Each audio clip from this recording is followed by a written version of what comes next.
नमस्कार दोस्तों, स्वागत है आपका मेरे इस YouTube चैनल पे अपना बिजनेस। दोस्तों, आज मैं आपके सामने बिजनेस से रिलेटेड कुछ महत्वपूर्ण जो कन्फ्यूजन्स रहते हैं अपने सारे मन में कि हम बिज़नेस स्टार्ट करें तो हम किस टाइप में जाएं, कि प्रोप्राइटरशिप में खोलें, कि पार्टनरशिप में खोलें, कि कंपनी के फॉर्म में खोलें, तो किस टाइप में फॉर्म में खोलें और इसके क्या क्या फ़ायदे हैं, क्या क्या नुकसान हैं। तो इन सारे फ़ायदे, नुकसान और इन सारे बिजनेसेस को समराइज करके मैं आपके कंपैरिजन के फॉर्म में लेके आया। उससे पहले मैं आप समझ लेते हैं कि कितने टाइप के बिजनेसेस होते हैं, कितने टाइप से हम बिज़नेस कर सकते हैं। देखिए, वैसे तो 10 टाइप्स के बिजनेस होते हैं, मगर जनरली 3-4 पॉपुलर हैं। जैसे प्रोप्राइटरशिप का मतलब होता है सिंगल ओनर है। यदि हम सिंगल ओनर है और हम खुद ही अपना एक अकेले बिजनेस करना चाहते हैं, उसे प्रोप्राइटर कहा जाता है। यदि हम एक से ज़्यादा है तो हम पार्टनरशिप फर्म में बिजनेस करेंगे। और हम एक पार्टनरशिप के भी अलग अलग रूप होते हैं कि पार्टनरशिप में हम कंपनी के फॉर्म में भी जा सकते हैं, LLP वगैरह बना सकते हैं, लिमिटेड लायबिलिटी पार्टनरशिप। नेक्स्ट आने वाले वीडियोस में हम ये भी बताएंगे कि लिमिटेड लायबिलिटी पार्टनरशिप क्या है। आज हम इस वीडियो में खाली प्रोप्राइटर बिजनेस कवर करेंगे कि प्रोप्राइटर के पास क्या क्या ऑप्शंस रहते हैं और वो क्या क्या बिजनेसेस कर सकता है। लास्ट आता है कंपनी के फॉर्म्स में कि कंपनी बनाएं कि नहीं बनाएं, क्या फ़ायदे। तो दोस्तों, आज मैं आपके सामने लेके आया हूँ, यदि हम सिंगल ओनर है तो हमारे पास क्या क्या ऑप्शंस है कि हम क्या क्या बिजनेसेस कर सकते हैं। दोस्तों, यदि हम सिंगल ओनर हैं तो हमारे पास 2 ही ऑप्शन आते हैं। एक OPC कंपनी के फॉर्म में भी हम बना सकते हैं।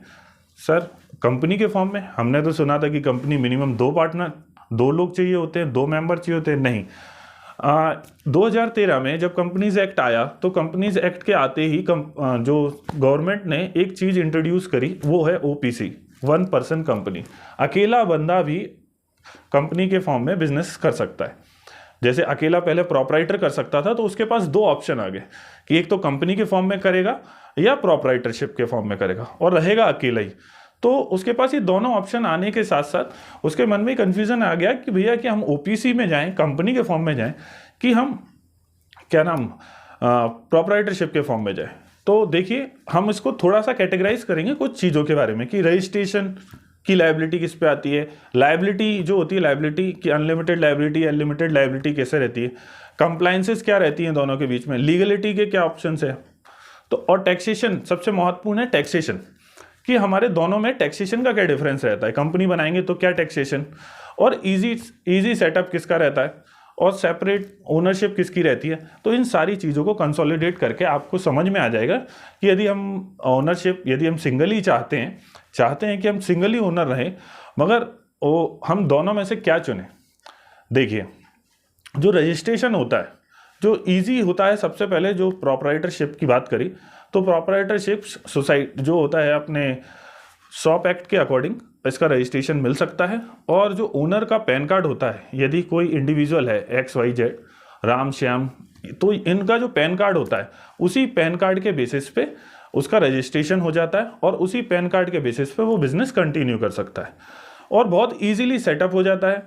शॉप एक्ट का रजिस्ट्रेशन हो जाता है। शॉप एक्ट का रजिस्ट्रेशन क्यों जरूरी होता है? फर्म, यदि हम कोई कारखाना खोल रहे हैं, यदि हम कोई ऑफिस खोल रहे हैं, कोचिंग इंस्टीट्यूट खोल रहे हैं, या हम कुछ भी किराना स्टोर खोल रहे हैं, तो इन सारे बिजनेसेस में हम शॉप एक्ट लेते हैं और इसमें भी इसकी रिक्वायरमेंट पड़ती है। बहुत इजीली सेटअप हो जाता है और कॉस्टिंग भी बहुत ज़्यादा कम आती है। तो कंपनी के फॉर्म में खोलना है थोड़ा सा बड़ा, तो हम कंपनी के फॉर्म में OPC एक ऑप्शन दिया गवर्नमेंट ने, जो कि कंपनीज एक्ट 2013 के अंदर अवेल करता है, जिसके अंदर एक ऑप्शन मिलता है कि कंपनी के फॉर्म में भी हम खोल सकते हैं। यदि हम इसके फॉर्म में खोलेंगे और यहाँ कंपनी के फॉर्म में खोलेंगे तो क्या अंतर है? देखिए, मेजरली 2 बड़े अंतर आएंगे, 2 या 3 बड़े अंतर आएंगे। पहला बड़ा अंतर आएगा लायबिलिटी। क्या लायबिलिटी? जो प्रोप्राइटरशिप रहता है, प्रोप्राइटरशिप में अनलिमिटेड लायबिलिटी रहती है। अनलिमिटेड का मतलब क्या?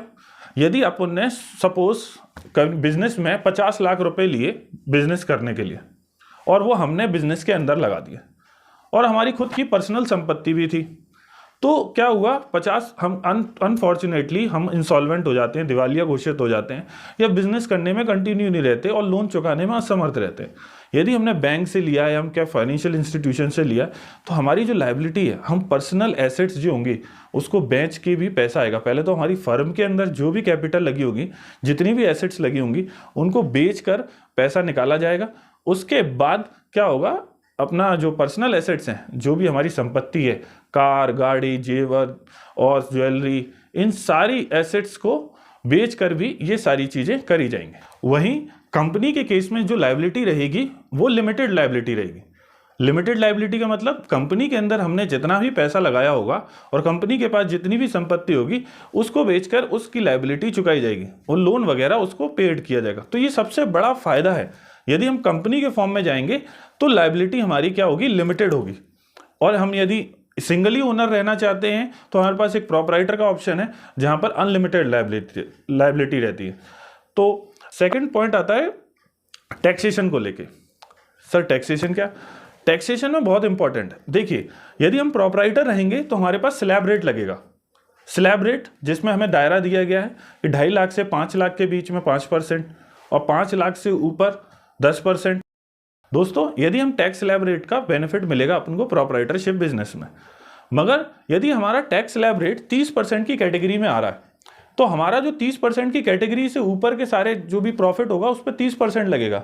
वहीं कंपनी के केस में हम 25% के दायरे से लगभग सारे टैक्स मिलाकर, मतलब 25% के दायरे से ही टैक्स लगेगा। तो 5% की सेविंग होगी हमें यहाँ पर, 5% की सेविंग, लिमिटेड लायबिलिटी।